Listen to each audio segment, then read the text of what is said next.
کوئی اللہ تک پہنچ نہیں سکتا قرآن سیکھے بغیر، کوئی اپنے دل میں انقلاب پیدا نہیں کر سکتا۔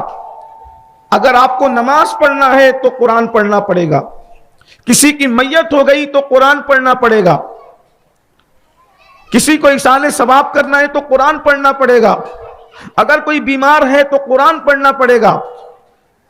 چلیے میں اپنے عنوان پر کوئی گفتگو نہ کرنے کی بجائے ابھی یہ بات نکل آئی تو میں آپ کو ایک بات بتاؤں۔ قرآن میں ایک سورت ہے جسے سورۃ الفاتحہ کہتے ہیں۔ اب میں جو حدیث پڑھی اب میں اس پہ بات نہیں کرتا، جب بات قرآن کی نکل آئی تو میں اسی پر بات کرتا ہوں۔ قرآن میں ایک سورت ہے جسے سورۃ الفاتحہ کہتے ہیں۔ کبھی آپ کو پتہ ہے یہ خزانہ کیا ہے آپ کے پاس؟ بہت توجہ سے سننا، اللہ کرے آپ کے دل میں بات اترے۔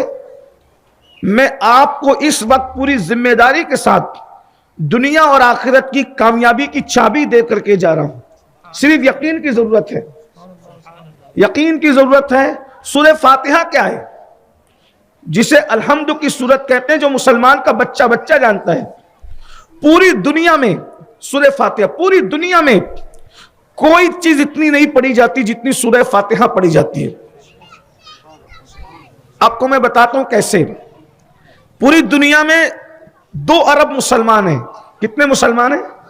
کم و بیش 2 ارب مسلمان ہیں، یعنی 200 کروڑ مسلمان ہیں۔ ان 200 کروڑ مسلمانوں کے اندر آپ کاٹ پیٹ کر کے اگر 10 کروڑ نمازی بھی پکڑ لیں، 200 کروڑ میں بہت کم میں بتا رہا ہوں، 10 کروڑ، حالانکہ اتنے نہیں، اس سے زیادہ ہے، لیکن میں 10 کروڑ آپ کو کہہ رہا ہوں، 10 کروڑ نمازی بھی اگر آپ پکڑ لیں تو ایک نماز میں سورہ فاتحہ کتنی مرتبہ پڑھی جاتی ہے؟ اگر 2 رکعت ہے تو کم سے کم 2 مرتبہ، 4 رکعت ہے تو 4 مرتبہ، فجر میں 2 بار پڑھی گئی سورہ فاتحہ، ظہر میں 4 بار پڑھی گئی۔ یہ صرف فرض نماز ہے، ابھی نفل سنتوں کو میں نہیں جوڑ رہا ہوں۔ جو بہت سست لوگ ہیں میری طرح تو وہ صرف فرض جوڑ لیں، فجر کی 2، ظہر کی 4، عصر کی 4، مغرب کی 3، کتنے ہو گئے جی؟ 13 ہو گئے۔ عشاء کی 4، کتنے ہو گئے؟ 17 رکعتیں ایک دن میں آپ نے پڑھی، 17 مرتبہ سورہ فاتحہ پڑھی۔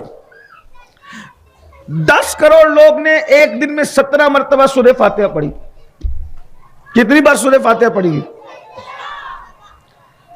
17 مرتبہ ایک مسلمان پڑھ رہا ہے نمازی، اور کم سے کم سمجھ لیجئے کہ 10 کروڑ نمازی ہے پوری دنیا میں، تو یعنی کم سے کم جو ہے ایک وقت کے اندر کروڑوں مرتبہ، ایک پورے دن میں کروڑوں مرتبہ سورہ فاتحہ پڑھی جا رہی، کروڑوں مرتبہ، اس کا حساب ہی نہیں ہے۔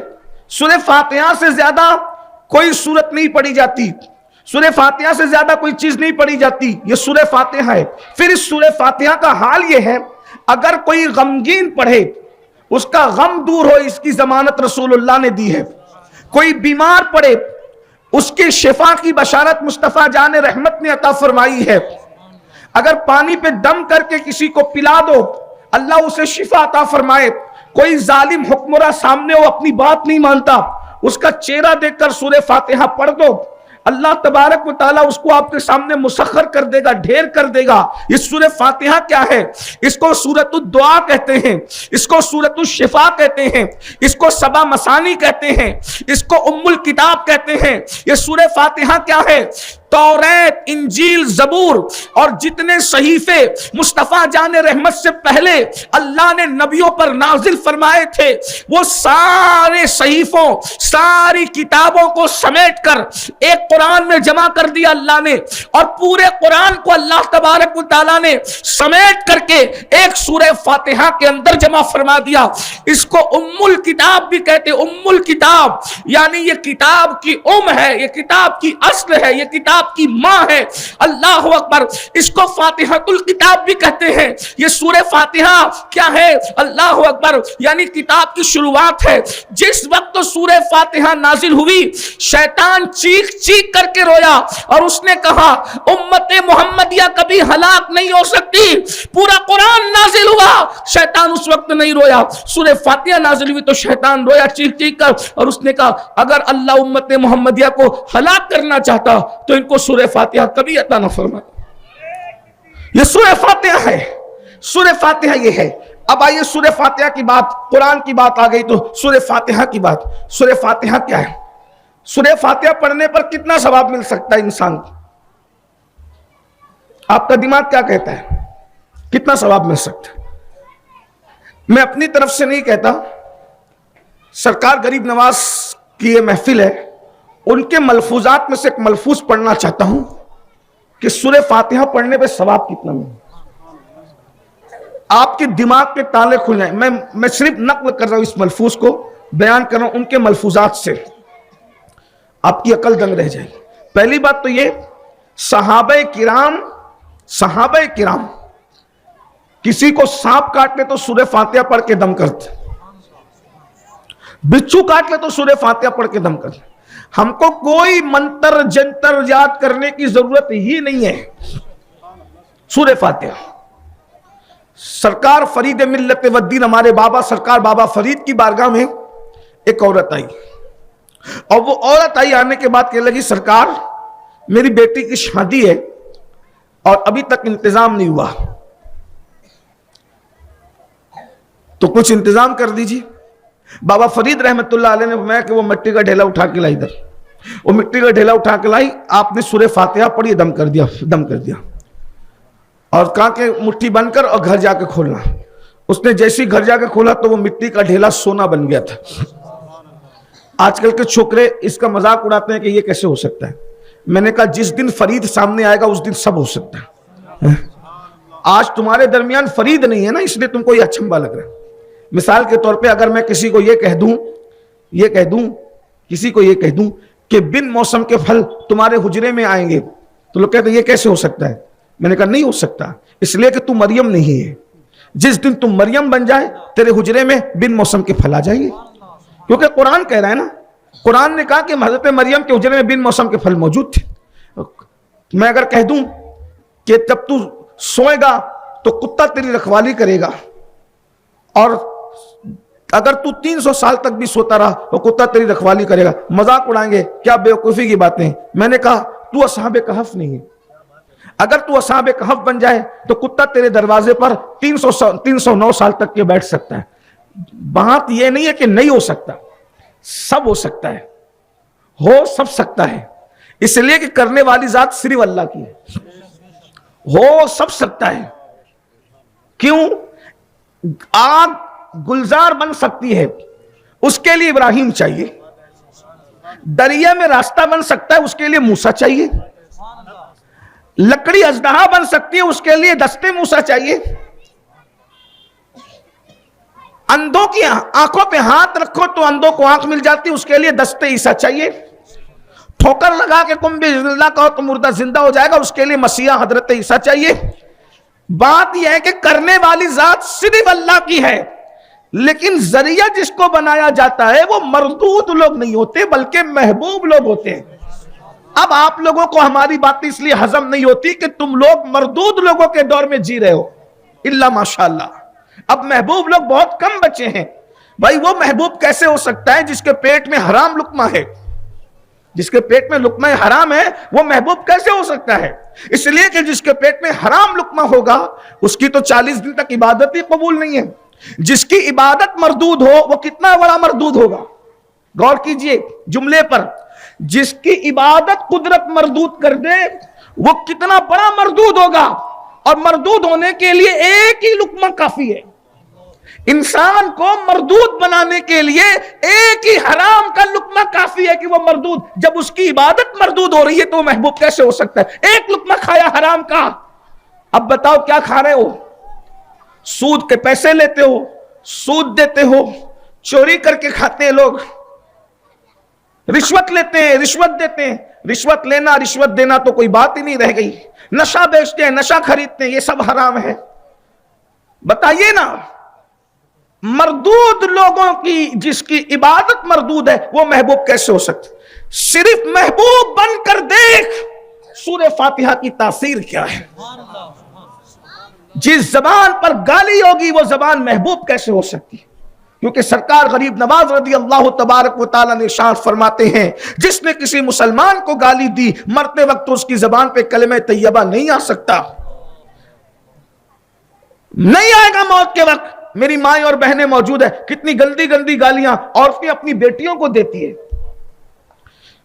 وہ گالیاں دے کر مائک پہ دکھانے کا وقت نہیں ہے، لیکن سب سمجھتے ہیں کہ ہمارا معاشرہ کدھر جا رہا ہے، ہمارا شہر کدھر جا رہا ہے، ہمارے محلے کدھر جا رہے ہیں۔ گالی سیکھنے کے لیے ہمارے بچوں کو گندگی کے اڈوں پہ جانے کی ضرورت نہیں ہے۔ باپ اتنی گندی گالی دیتا ہے کہ اگر ہاتھ میں شریف آدمی کے ہاتھ میں لقمہ ہو تو منہ میں نہ جا سکے۔ اللہ جانتا ہے، میں سچی سچی بات کروں آپ کے سامنے، ایک مرتبہ میں رستے سے جا رہا تھا کسی محلے سے، محلے کا نام نہیں لوں گا، کسی بچے نے اتنی گندی گالی دی، اتنی گندی گالی دی، میں دعوت میں جا رہا تھا، میں کھانا نہیں کھا سکا، مجھے بڑا صدمہ ہوا، اور میں نے کئی برسوں کے بعد گالی سنی تھی تو میرا بدن لرز گیا۔